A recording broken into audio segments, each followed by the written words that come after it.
Quelle est la différence entre ce Logitech G213 à 90 € et ce Logitech G513 à 160 €? Et quel est le clavier et les types de claviers qui te correspondraient le plus? À la fin de cette vidéo, tu sauras vers quoi te diriger et je te donnerai quelques pistes pour orienter ton choix. Ça peut paraître anodin, mais le clavier est un élément très important quand on travaille souvent ou qu'on a envie de jouer aux jeux vidéo. Il faut trouver un clavier qui s'adapte parfaitement à nos besoins. Et dans cette vidéo, je vais tout expliquer. Déjà, avant de parler de différents types de claviers, on va parler du clavier en lui-même. Qu'est-ce qu'un clavier? De quoi est-il composé? Il y a trois grands composants du clavier.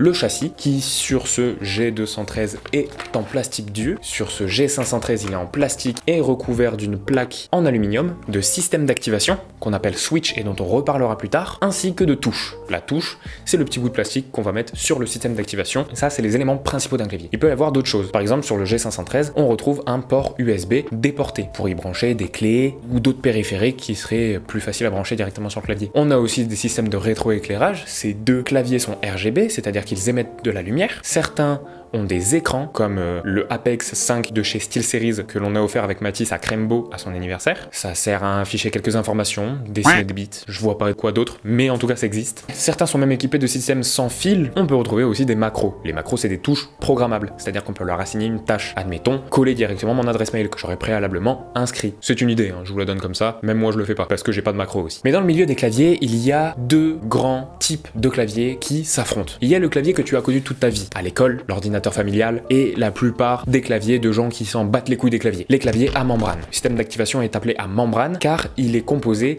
d'un dôme de silicone sur lequel on appuie et ce dôme de silicone va du coup permettre de ralentir la touche et de permettre par effet d'élasticité le retour à l'état initial. Le point d'activation de ce genre de touche et de switch se trouve au fond. Il suffit d'appuyer tout bêtement pour que ça marche, d'appuyer jusqu'au bout quoi, afin qu'il y ait l'information qui soit envoyée. Ce genre de dispositif peut prendre toute taille différente. Certains sont gros, certains sont plats, ce que l'on appelle les touches low profile. Ce genre de clavier est très peu cher, il peut commencer à 10 €. Vraiment, on peut trouver des claviers membrane à 10 €. C'est le clavier que tout le monde connaît, que ta grand-mère est là. Et c'est aussi le G213. Bon, pour le coup, le G213, il vaut 90 €. Mais ça, c'est parce que c'est une marque, c'est parce qu'il y a d'autres features dedans. Les claviers à membrane, ça peut monter jusqu'à à peu près 100 €. On va dire qu'au-dessus, c'est l'arnaque du siècle. Déjà 90 € pour un clavier à membrane, c'est pas le mieux. Et en face de ces fameux claviers à membrane se retrouve le clavier mécanique. Le clavier mécanique, du coup, qui a un système d'activation dit mécanique, il n'y a pas ce dôme de silicone, le mode opératoire est totalement différent. Et là, on a de tous les prix. On commence beaucoup plus cher que les claviers à membrane, on commence autour des 50 €, et pour des claviers pas fous. Et on peut aller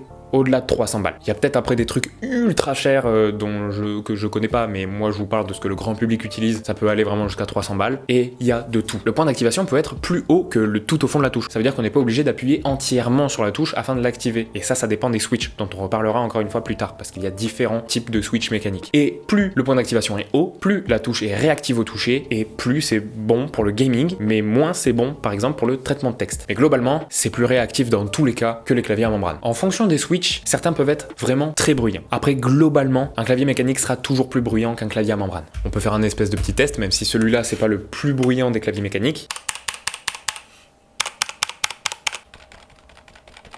Donc il faut le savoir, et c'est quelque chose à prendre en compte. Mais quand je vous dis, ça dépend aussi des switches. Le dispositif mécanique prend plus de place qu'un dispositif à membrane. Il y a donc moins de claviers mécaniques avec des toutes petites touches. Quoique, depuis quelques années, il y en a quelques-uns qui commençaient à arriver, et là ça commence vraiment à se démocratiser, les claviers low profile mécaniques. Par exemple, on a le G915 de chez Logitech, mais en tout cas voilà. Ça commence à arriver. Donc le switch mécanique, il y en a plusieurs. Il est composé de ressorts, donc il ne marche pas avec l'élasticité du silicone, mais avec la tension d'un ressort, et ça marche avec un système de fil de fer pour la sensation de clic. Comme je disais, les switches sont variés. Il y en a plusieurs types, et pour tous les budgets. Certains sont plus catégorisés comme étant pour des bas budgets, comme les switch blue, et certains sont reconnus pour être plutôt chers, comme les brown, les switch un peu plus spéciaux. Et du coup, je vous parle des différents types de switch depuis tout à l'heure, mais ça y est, on va énumérer les switch les plus connus, surtout en France, les 4 grands switch des claviers mécaniques qui correspondent à différents types d'utilisation et on va les décortiquer. Alors les switches déjà ils sont faits par plusieurs constructeurs comme le plus connu Cherry MX qui fait la majorité des switches. On a aussi Case qui sont les switches présents sur ce clavier Logitech malgré que Logitech fasse aussi leur propre switch de leur côté sur certains claviers. On a Razer qui fait leur propre switch et qui sont un peu chiants parce qu'ils respectent pas le même code couleur mais donc je vous préciserai quand il y aura des différences. Donc voilà, les switches ça dépend vraiment mais en gros il y a des grosses catégories dictées par les genres de constructeurs de switch comme Cherry MX, Case, tous les autres qui du coup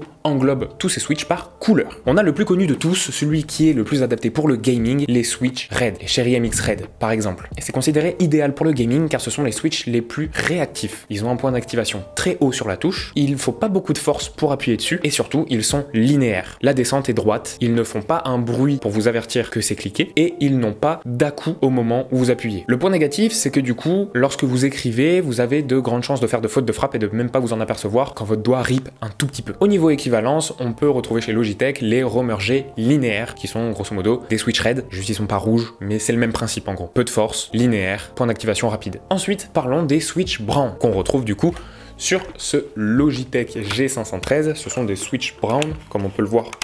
On peut le voir juste ici, c'est marron. Et les Switch Brown, c'est très simple. Ils sont aussi légers que les Red jusqu'au point d'activation, parce que juste avant le point d'activation, il y a un retour tactile. Donc, ce Switch n'est pas linéaire, mais ne fait pas de bruit non plus. Il n'y a pas un clic très bruyant pour t'avertir. Il y a un retour haptique, c'est-à-dire qu'on va sentir qu'il y a une saccade au moment où on appuie. Une petite résistance qui permet de se rendre compte de si on a cliqué ou pas. Donc c'est déjà mieux quand on fait du traitement de texte. Bon, l'équivalent chez Razer, ce Switch Brown, il est totalement jaune. Parce que Razer fait yesh et complique les choses, mais c'est exactement la même chose. Peut-être un peu plus réactif. Après, selon les constructeurs, tout n'est pas exactement pareil. Des fois, il y a un petit peu la force qui varie. En gros, c'est l'idée globale du Red, c'est ça. L'idée globale du Brown, c'est ça. Souvent, chez Razer, ils mettent une réactivité supérieure. Le point d'activation est légèrement plus haut. Et en autre équivalent du Brown chez Logitech, c'est le Roamer G tactile. Parce que ce type de switch avec un retour haptique. On appelle ça des switch tactiles. Et on va arriver du coup au switch bleu qui lui n'est ni linéaire ni tactile. Enfin, il est tactile, mais il est surtout clicky. C'est-à-dire qu'en plus du retour haptique, on a un clic bien reconnaissable et qui peut être vraiment dérangeant. Par exemple, si vous travaillez en coworking, que vous êtes dans des bureaux, c'est quelque chose de pas vraiment apprécié. Et souvent, c'est le genre de switch que vous allez retrouver sur les premiers prix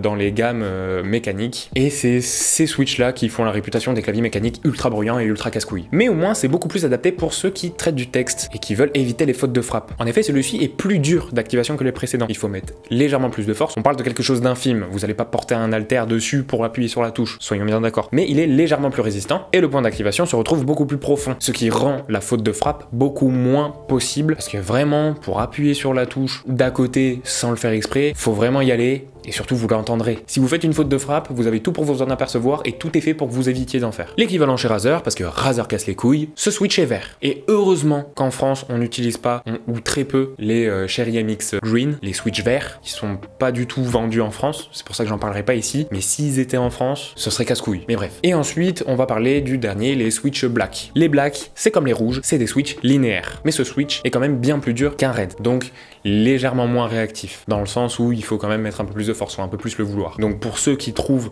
que les rouges sont beaucoup trop sensibles, et peut-être que les switch black sont faits pour vous. Après, si vous voulez vraiment comprendre quand vous appuyez sur la touche, les switch brown seraient mieux. Et si vous voulez vraiment du clic, que vous voulez faire du traitement de texte et appuyer au fond de la touche pour être sûr que ça a appuyé et éviter les fautes de frappe, vous partirez plus vers du bleu. Mais évidemment, tout ça est subjectif. Moi, ce que je vous conseille de faire, c'est de les tester, ces différents switch. Vous pouvez acheter un petit kit avec les différents switch pour vous amuser avec, ou vous pouvez tout simplement aller les tester en magasin, les différents claviers, parce que c'est très subjectif. Moi, je fais du montage, un peu de gaming et du traitement de texte, et j'ai des switch brown parce que je trouve que ça fait partie des meilleurs switch. Moi aussi parce que j'ai eu l'occasion d'avoir ce clavier très peu cher en réduction, mais je suis très content d'avoir pu avoir ces switch en plus. J'aurais eu des switch bleus, je l'aurais pas acheté forcément. Donc là, je trouve que pour moi, mon utilisation personnelle, le brown est parfait. Il a un léger retour, je sens au toucher si j'ai cliqué ou pas, ça m'évite de faire trop de fautes de frappe, et il fait pas un bruit de connard. C'est le compromis parfait. Après, comme je vous ai dit, ça dépend des gens. J'espère que cette vidéo aura répondu à toutes vos questions et que maintenant vous aurez l'esprit plus clair pour voir qu'est-ce que vous allez acheter. Alors j'imagine que vous allez, si vous recherchez un truc comme ça, vous allez plus vous orienter vers le mécanique. Si vous voulez juste un clavier à membrane, vous n'aurez pas regardé la vidéo. Voilà, je vous invite à aller encore plus loin si vous voulez. Il existe encore d'autres types de switch, mais bien minoritaires. Je voulais vous parler surtout des gros types de switch pour comprendre en globalité comment ça marche tout ça. N'hésitez pas à vous renseigner pour encore plus approfondir si jamais vous voulez un truc bien précis. Vous pouvez comprendre un peu ce milieu-là. J'espère que cette vidéo vous aura plu. N'hésitez pas à lâcher un gros pouce bleu